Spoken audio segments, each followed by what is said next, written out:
प्रिय दर्शकों, आप सभी का हमारे Bharat Bharati public higher secondary school Chakkijod में आप सभी का हार्दिक हार्दिक स्वागत एवं अभिनंदन करता हूं। इस वीडियो के माध्यम से हमारे कक्षा 9वीं के सारी बालिकाएं आपके सामने मौलिक अधिकार लेकर एक वीडियो के माध्यम से प्रस्तुत हुए हैं।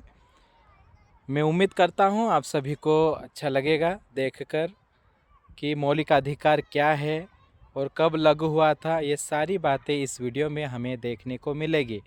तो आप सभी का फिर से हार्दिक हार्दिक स्वागत एवं अभिनंदन हमारे इस वीडियो में। धन्यवाद। आगे का दृश्य आप वीडियो के माध्यम से समझेंगे। प्रिय दर्शकों, आपके सामने प्रस्तुत है पहला दृश्य, समानता का अधिकार। अरे अरे, यहाँ तुम क्या कर रही हो? मंदिर में क्यों आ रही हो? मुझे भगवान का दर्शन करना है, इसलिए मैं मंदिर में जा रही हूँ। तुम तो नीच जाति की हो ना, फिर मंदिर में क्यों जा रही हो? नीच जाति की हूँ तो क्या हुआ? तुम मंदिर में नहीं आ सकती हो। मुझे भी तो मंदिर में जाने का अधिकार है। मुझे भी तो भगवान ने ही बनाया है ना। अधिकार? कौन सा अधिकार? क्या मुझे समानता का अधिकार नहीं है? क्या समानता का अधिकार? हाँ, समानता का अधिकार।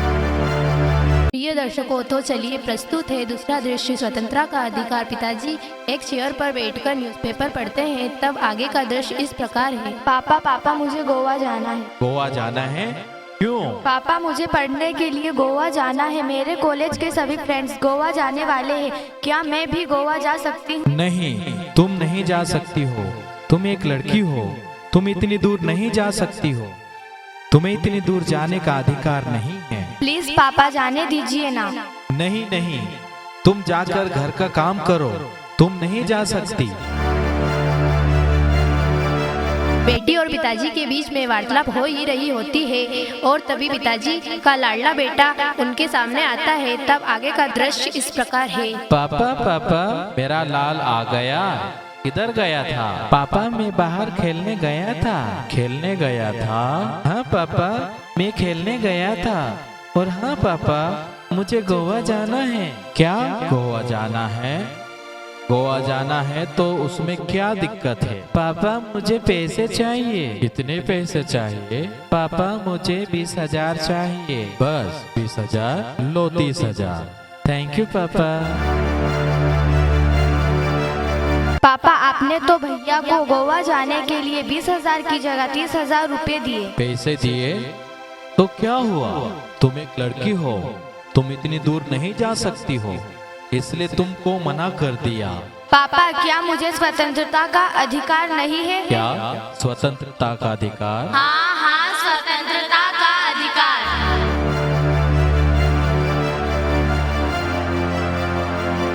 प्रिय दर्शकों, तो चलिए अब हम तीसरे मौलिक अधिकार के बारे में जाने। एक नौकर गाना गुनगुनाते हुए घर का काम करता है। तब आगे का दृश्य इस प्रकार है।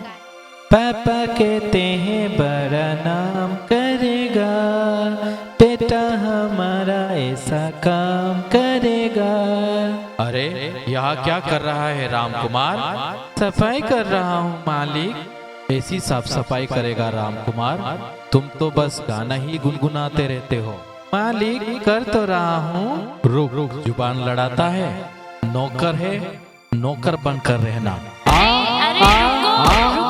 रुको, इसने कोई कसूर किया है क्या? इसे क्यों मार रहे हो?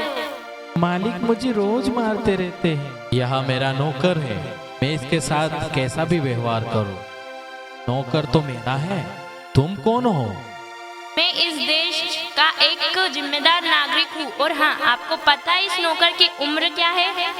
अच्छा राजकुमार, आपको पता है आपकी उम्र क्या है? मेरी उम्र लगभग 12 वर्ष है। क्या 12 वर्ष? देखो, नियम के अनुसार राजकुमार की उम्र 2 वर्ष कम है, क्योंकि मौलिक अधिकार के अनुसार 14 वर्ष की हो तब बाल शोषण के अंतर्गत नियम लगता है। तुम्हें इसकी सजा हो सकती है। अरे भाई, मैं इसे पैसा देता हूँ, इस पर मेरा अधिकार है। मुझे पता है कि तुम इसे पैसे देते हो, परंतु तुम्हें पता है तुम्हें जेल भी हो सकती है। इसलिए कम उम्र वाले बच्चों को काम मत करवाओ, क्योंकि 14 वर्ष के लड़के को काम करवाना मतलब बाल शोषण के विरुद्ध अधिकार होता है। क्या बाल शोषण के विरुद्ध अधिकार? हाँ, बाल शोषण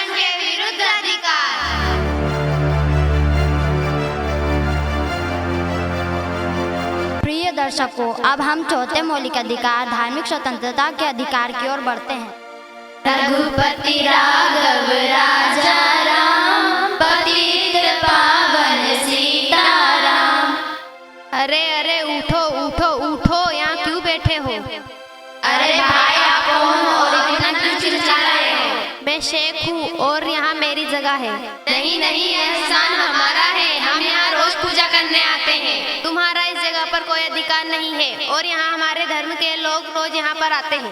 नहीं नहीं, यह स्थान हमारा है। सुनो भाइयों, तुम धर्म के नाम पर झगड़ा क्यों कर रहे हो? हमारा भारत देश धर्मनिरपेक्ष देश है।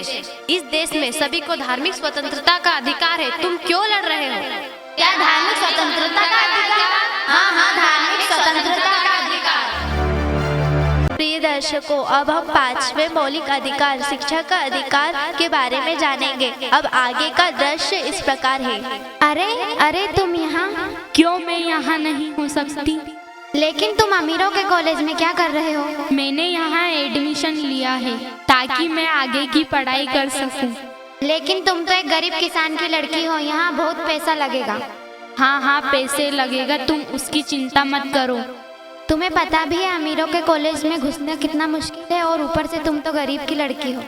शिक्षण कभी भी अमीरी और गरीबी नहीं देखती है। शिक्षा का अधिकार तो हमेशा सबको ही होता है। क्या शिक्षा का अधिकार? हाँ हाँ, शिक्षा का अधिकार।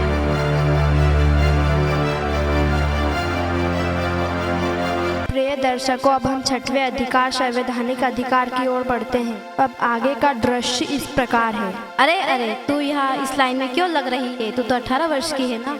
मैं 18 वर्ष की हूँ, इसीलिए तो मैं मतदान देने के लिए यहाँ लाइन में खड़ी हूँ। 18 वर्ष की हो तो क्या हुआ? देखो, तुमको मैं याद दिला दूं कि भारतीय संवैधानिक अधिकार के अनुसार 18 वर्ष के हो तो सबको मतदान देने का संवैधानिक अधिकार है। क्या संवैधानिक अधिकार? हाँ हाँ, संवैधानिक अधिकार। प्रिय दर्शकों, मेरा नाम सनुप्रिया है। मैं कक्षा 9वीं में पढ़ती हूँ। अभी अभी आपने 6 मौलिक अधिकार को एक एक के साथ में देखा और समझा, परंतु मैं आप सभी को बताना चाहती हूँ कि यह मौलिक अधिकार 26 जनवरी 1950 को लागू हुए, जब भारत का संविधान लागू हुआ। संविधान को 26 नवंबर 1949 को मनाया गया था, लेकिन इसके अधिकांश प्रावधान, जिनमें सभी मौलिक अधिकार भी शामिल थे, 26 जनवरी 1950 को प्रभावी हुए तथा प्रावधान 7 मौलिक अधिकार थे, जिनमें संपत्ति के अधिकार को हटाया गया। अब मात्र 6 मौलिक अधिकार ही बचे, जो अभी आपने देखे।